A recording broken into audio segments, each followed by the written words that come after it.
नमस्ते साथियों, आपका स्वागत है एग्री स्पाई मंडी भाव के हमारे YouTube चैनल में। हमारे चैनल को सब्सक्राइब करें, वीडियो को लाइक करें और शेयर करें। नमस्कार किसान साथियों और व्यापारी भाइयों, आप देख रहे हैं एग्री स्पाई न्यूज, जहां हम लाते हैं खेती और मंडियों से जुड़ी हर बड़ी खबर। आज की सबसे बड़ी खबर, भारत में सोयाबीन के आयात में आई ऐतिहासिक गिरावट। क्या है इसके पीछे की वजह? कौन कौन से देश होंगे इससे प्रभावित, और क्या इसका असर आपके कारोबार या खेती पर भी पड़ेगा?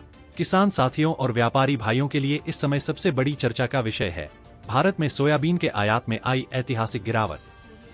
ऑयल ईयर 2024 से 25 की शुरुआत से ही मांग में सुस्ती देखने को मिल रही है और अब ताजा जानकारी के अनुसार इस वर्ष भारत का सोयाबीन आयात बीते वर्षों के मुकाबले बेहद कम रह सकता है।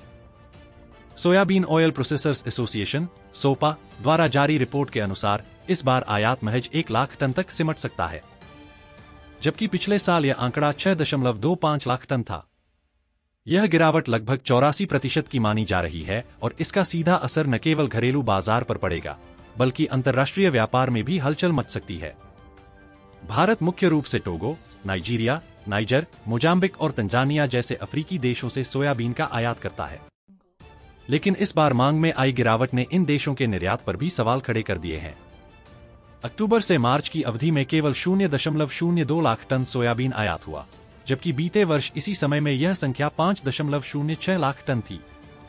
यह डेटा साफ संकेत करता है कि घरेलू जरूरतों को लेकर कहीं न कहीं संतुलन बन चुका है या फिर मांग में अपेक्षित गिरावट आई है। सोपा के कार्यकारी निदेशक DN पाठक ने बताया कि मौजूदा हालात को देखते हुए वर्ष 2024 से 25 के लिए पहले जो आयात अनुमान 3 लाख टन का था, उसे अब घटाकर 1 लाख टन कर दिया गया है। यह फैसला बाजार की कमजोर मांग और कम खपत को ध्यान में रखते हुए लिया गया है। इसके साथ ही पेराई की स्थिति भी चिंता का विषय बनी हुई है।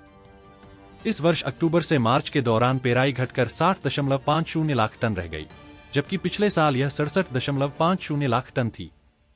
इसी अवधि में बाजार में सोयाबीन की आवक भी घटी है और यह 72 लाख टन रही, जो पिछले वर्ष 77 लाख टन थी। यदि बात की जाए वर्तमान भंडारण की, तो सोपा के अनुमान के अनुसार किसानों, व्यापारियों और प्लांट्स के पास इस समय 38.51 लाख टन सोयाबीन का स्टॉक मौजूद है। इसके अलावा नेफेड और NCCF जैसी सरकारी एजेंसियों के पास भी 20 लाख टन का सुरक्षित भंडार है। यानी कुल मिलाकर स्टॉक की कमी नहीं है, लेकिन उपयोग और खपत के पैटर्न में बदलाव दिखाई दे रहा है। सोयामील के उत्पादन में भी गिरावट देखी गई है। पिछले वर्ष 53.26 लाख टन के मुकाबले इस बार इसका उत्पादन घटकर 47.74 लाख टन रह गया है। घरेलू खाद्य क्षेत्र में इसकी खपत स्थिर बनी रही, लेकिन पशुधन फीड इंडस्ट्री में मांग घटकर 32.5 लाख टन हो गई, जो पहले 35 लाख टन थी। यही नहीं, इस साल सोयामील का निर्यात भी प्रभावित हुआ है।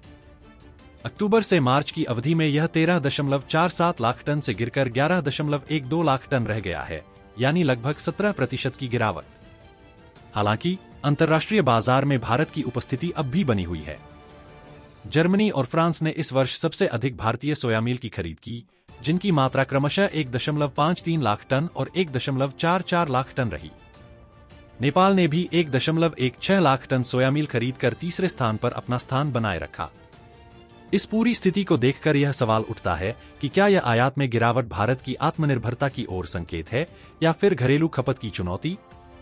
आने वाले महीनों में यह देखना दिलचस्प होगा कि बाजार कैसे प्रतिक्रिया देता है और किसान भाइयों को इसका क्या लाभ या नुकसान होता है। तो दोस्तों, आपकी क्या राय है? क्या आने वाले समय में सोयाबीन की कीमतों में उछाल आ सकता है?